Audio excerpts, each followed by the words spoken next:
فرمایا مجھ سے نبی نے فرمایا اے علی، جس کے دل میں ابو بکر کی محبت نہ ہو اسے اجازت نہ دینا۔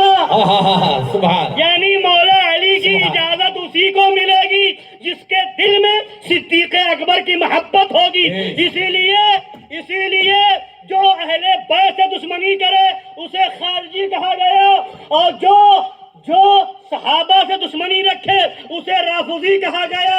ہم سنی صحابہ سے بھی محبت کرتے ہیں، اہل بیت سے بھی محبت کرتے ہیں، تو اعلیٰ حضرت فرماتے ہیں اہل سنت کا ہے بیڑا پار، اصحاب حضور نجم ہے اور ناؤ ہے عطرت رسول اللہ کی۔ سبحان، اے سنی مسلمانوں، اگر جنت میں جانا ہے تو صحابہ کا بھی ادب کرو اور اہل بیت کا بھی ادب کرو۔ سبحان، ان سے بھی محبت ہو اور ان سے بھی محبت ہو۔ مولا علی کا ذکر کرتے رہو اور صحابہ کی یاد مناتے رہو۔ سبحان، سبحان، کسی بھی صحابی کی گستاخی نہیں کر سکتے، اور کوئی کرے تو اہل سنت اس کو برداشت نہیں کرے گا۔ سمجھ رہے ہیں؟ یہ ہے اہل سنت کی حقانیت۔ اور بات یہ ہے، کچھ لوگ یہ کہتے ہیں کہ جتنا چاہو نبی کا ذکر کرو، علی کا ذکر کرو، صحابہ کا ذکر کرو، مگر کسی کو برا نہ کہو۔ کچھ لوگ کہتے نہیں کہتے کسی کو برا کہنے کی کیا ضرورت ہے، کسی کو برا کیوں کہو؟ تم کہتے ہو برا کیوں کہو، برا کیوں کہو؟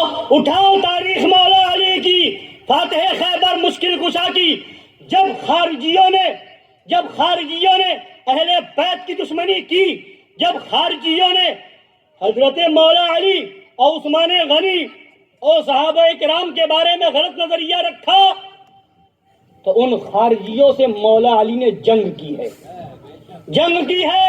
خارجیوں کو سے جب مقابلہ ہوا، ہزاروں کا لشکر ہے، حضرت مولا علی کے لشکر نے جب مارنا شروع کیا، قتل کرنا شروع کیا، تو وہ لشکر بھاگنے لگا خارجیوں کا، اور خارجیوں نے نیزے پر قرآن اٹھا کر کے کہا کہ اس قرآن کی امان مانگتا ہوں، اس قرآن کی امان دے دو، ہمیں چھوڑ دو۔ مولا علی کا لشکر رک گیا۔ جب جنگ رک گئی تو مولا علی نے پوچھا رک کیوں گئے؟ تو انہوں نے جواب دیا کہ قرآن کو نیزے پر اٹھا کر کے ان خارجیوں نے امان مانگی ہے۔ مولا علی فرماتے ہیں مارو انہیں، اقتلوہم فإنہم مشرکون، انہیں چھوڑو نہیں، قتل کرو، یہ خارجی ہیں۔ پتا کیا چلا؟ ہم مولا کائنات شیر خدا فاتح خیبر یہ ذہن دے رہے ہیں، یہ نظریہ دے رہے ہیں، اگر صدیق اکبر کا چاہنے والا ہو، فاروق اعظم سے محبت کرنے والا ہو، عثمان غنی سے محبت کرنے والا ہو، علی مرتضیٰ کا چاہنے والا ہو، اہل بیت سے محبت کرنے والا ہو، اسے سینے سے لگا لو، اور کوئی گستاخ ہو تو لات مار کے باہر کر دو۔ یہ مولا علی کا طریقہ ہے۔ سبحان، سبحان، تم برا کہنے کی بات کرتے ہو، وہاں تو قتل کروا رہے ہیں، وہاں قتل کروا رہے ہیں۔ آج مولوی صلح کلی قسم کے لوگ کہتے ہیں مسجد میں کوئی آ جائے تو اس کو بھگاؤ نہیں، اسلام تو اخلاق سے پھیلا ہے۔ ہمارے نبی صلی اللہ علیہ وسلم تو معاذ اللہ گالیاں سن کر دعائیں دیتے تھے، معاذ اللہ۔ اس طرح کی باتیں کرتے ہیں کہ کسی کو برا نہ کہو۔ نبی کی زندگی دیکھو کہ نبی کو کسی نے کچھ کہا تو نبی نے دعائیں دی۔ تو اب اس کو بھی میں بتا دوں اور یہ بھی سمجھا دوں، سننا چاہتے ہیں؟ یہ مسئلہ بھی حل ہو جائے۔ کہیں یہ بات آپ لوگوں کے دماغ میں بھی آتی ہوگی، لوگ کہتے ہوں گے، سنے ہوں گے، بولے سنا ہے کبھی؟ جواب چاہتے ہیں؟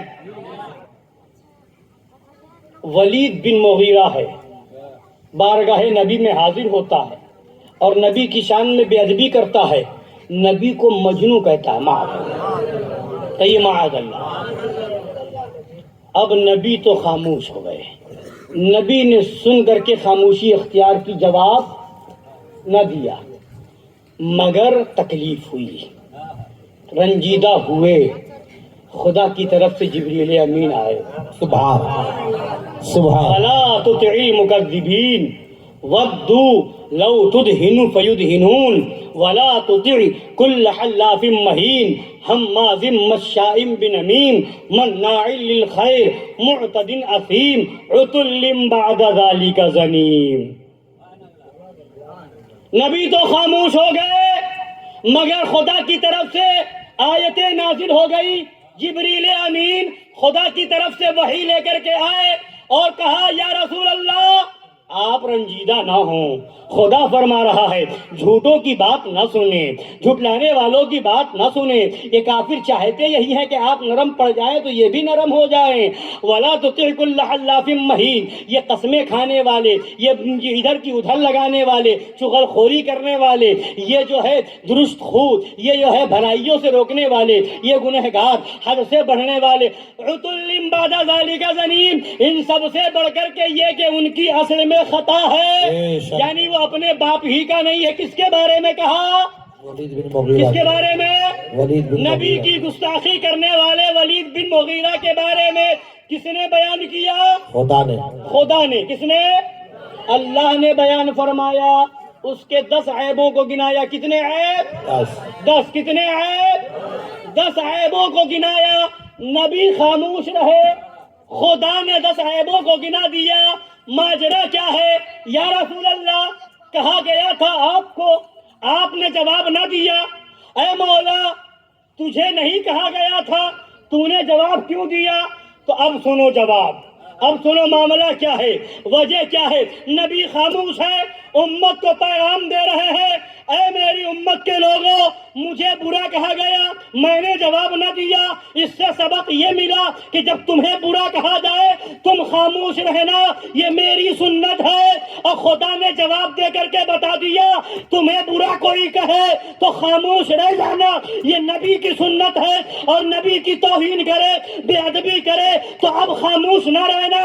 خدا کی سنت پہ عمل کر کے اگر وہ ایک لفظ کہے تو اس کو 10 عیب بیان کر کے بتا دینا ہم نبی کی سنت پہ ابھی عمل کرتے ہیں, خدا کی سنت پہ بھی عمل کرتے ہیں.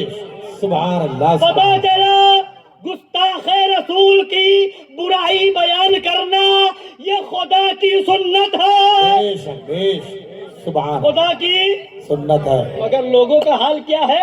وہابی کی بات آئے تو برا کیوں کہتے ہو, دیوبندی کی بات آئے تو برا کیوں کہتے ہو, گستاخ رسول کی بات آئے تو برا کیوں کہتے, اور اسے کوئی گالی بک دے یا ذرا سی بے ادبی کر دے تو آپے سے باہر آستین چڑھانے لگے. اس کے باپ کو کہہ دے تو لڑنے کے لیے تیار ہو جائے, ماں کو کہہ دے تو مرنے اور مارنے کے لیے تیار ہو جائے. یہ تمہارا غصہ کیوں ہے؟ تمہیں برا کہا جائے تو تم آپے سے باہر ہو جاؤ, اور نبی کی توہین ہو تو تم جو ہے نرمی کا سبق پڑھاؤ اور تم یہ بتاؤ کہ نرمی کرو, نرمی کرو, اخلاق دکھاؤ. ابے اخلاق یہ نہیں ہے, اخلاق یہ ہے ہمیں برا کہا جائے گا برداشت کر لیں گے, نبی کی توہین ہوگی سر پہ کفن باندھ کر کے اعلان کریں گے کہ جو جان مانگو تو جان دیں گے, جو مال مانگو تو مال دیں گے, مگر یہ ہم سے کبھی نہ ہوگا کہ نبی کا جاہو جلال دیں گے. سبحان اللہ. سبحان اللہ. یہ ہے نعرہ تکبیر, نعرہ رسالت, جشن عید میلاد النبی, جشن مولائے کائنات, فیضان اہل بیت اطہار. نعرہ تکبیر, نعرہ رسالت. سبحان. نبی نے جواب دیا ہوتا تو وہ حدیث ہوتی, وہ حدیث ہوتی. آج اپنے آپ کو اہل حدیث کہلانے والا کوئی خبیث یہ کہہ سکتا تھا کہ یہ حدیث ضعیف ہے, یہ حدیث ضعیف ہے, یہ حدیث ضعیف ہے. خدا نے بتا دیا محبوب تم خاموش رہو, تم کہو گے حدیث ہوگی, میں کہوں گا قرآن ہوگا. سبحان. سبحان اللہ. میں سبحان. کہوں گا قرآن ہے. قرآن ہوگا.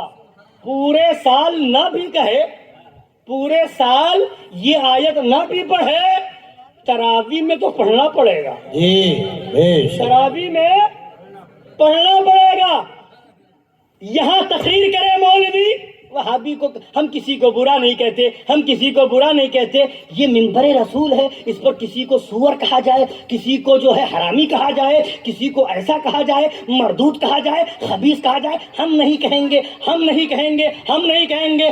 تو سنو, پورا سال نہ کہو, تراویح کے لیے جب مسجد میں کھڑے ہو گئے تو ولید بن مغیرہ کو بعد ذالک زنیم یعنی حرامی کہنا پڑے گا. سنسمہ علی الخرطوم یہ آیت پڑھنی پڑے گی یعنی ولید بن مغیرہ گستاخ رسول کے منہ کو سور کی تھوتنی کہنا پڑے گا. پورے سال اگر بچ گئے تو تراویح میں نماز کی حالت میں مسجد میں کھڑے ہو کر کے محراب میں نیت باندھ کر کے گستاخ رسول کو حرامی کہنا پڑے گا. تم منبر پہ نہ کہو محراب میں کہنا پڑے گا. اور ہم محراب میں بھی پڑھتے ہیں اور منبر پر بھی کہتے ہیں. سبحان عربی میں قرآن ہے, عربی میں بھی کہتے ہیں سنسمہ علی الخرطوم, اور اردو میں بھی کہتے ہیں کہ وہابی سور سے بدتر ہے. بولیے ہے کہ نہیں ہے؟ وہابی کتے سے بدتر ہے, سور سے بدتر ہے, خنزیر سے بدتر ہے, سارے بدتروں میں سب سے بدتر ہے. اس لیے کہ جو نبی کی توہین کرے گا اس سے بدتر کوئی نہیں ہو, کوئی نہیں. اعلیٰ حضرت نے تو اس کو ثابت کیا ہے قرآن سے بھی اور حدیث سے بھی.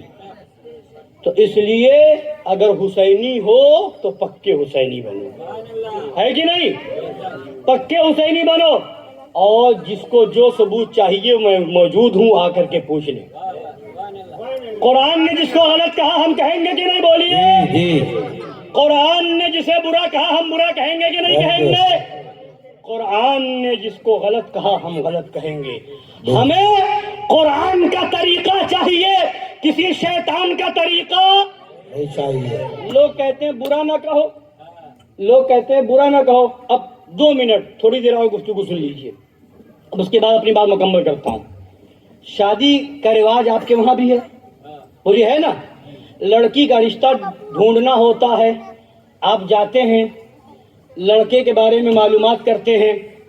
اب جو کہتے ہیں برا نہ کہیں, برا نہ کہیں, تو اب کوئی اگر صلح کلی قسم کے مولوی کی تقریر سن چکا ہوگا برا نہ کہیں برا نہ کہیں, تو اب گیا جہاں رشتہ کرنا ہے اس کے پڑوسی کے پاس, محلے والے کے پاس, کہ وہ فلاں لڑکا جو ہے کیسا ہے. تو اس نے بتا دیا بہت نیک ہے, بہت شریف ہے, نمازی ہے, پرہیزگار ہے, کسی کو برا نہیں کہتا, گالی نہیں بکتا, ماں باپ کی خدمت کرتا ہے, بہت نیک ہے. اب یہ سن کر کے آیا, خوش ہو گیا, بہت اچھا رشتہ مل گیا. اب جب شادی ہو گئی, لڑکی اس کے گھر چلی گئی, تو اب لڑکی نے بتایا کہ مجھے کہاں پھنسوا دیا ہے, یہ لڑکا تو اتنا بے وقوف ہے کہ کبھی کام کرنے نہیں جاتا, کمانے نہیں جاتا, نماز ایک ٹائم کی نہیں پڑھتا, جھوٹ پہ جھوٹ بولتا ہے, ماں باپ کو گالی بکتا ہے, معاشرے میں سب سے بدنام ہے. تو اب بتاؤ مجھے ایسا اگر ہوا تو جس نے بتایا تھا کہ بہت اچھا ہے, بہت نیک ہے, اب اس کے لیے ہاتھ اٹھا کر کے دعا کرو گے یا اس کو ڈھونڈو گے کہ کس خبیث نے مجھے پھنسا دیا؟ بولیے. ڈھونڈو گے جا کر کے پکڑو گے کہاں پھنسا دیا؟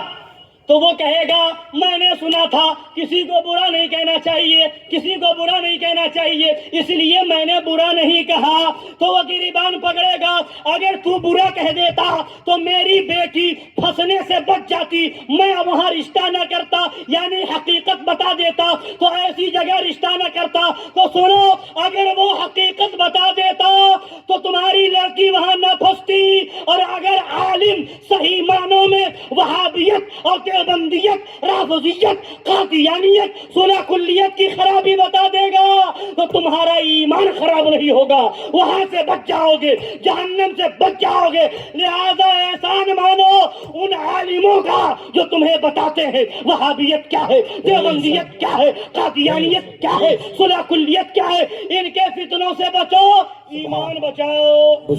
سبحان سبحان. اس لیے اگر رشتے سے میں پھنسنے سے بچنا ہے تو اس کی حقیقت بتانی پڑے گی, اور اگر ایمان کے خراب ہونے سے بچنا ہے تو وہابیت کی حقیقت سننی پڑے گی اور اس کو ماننا پڑے گا.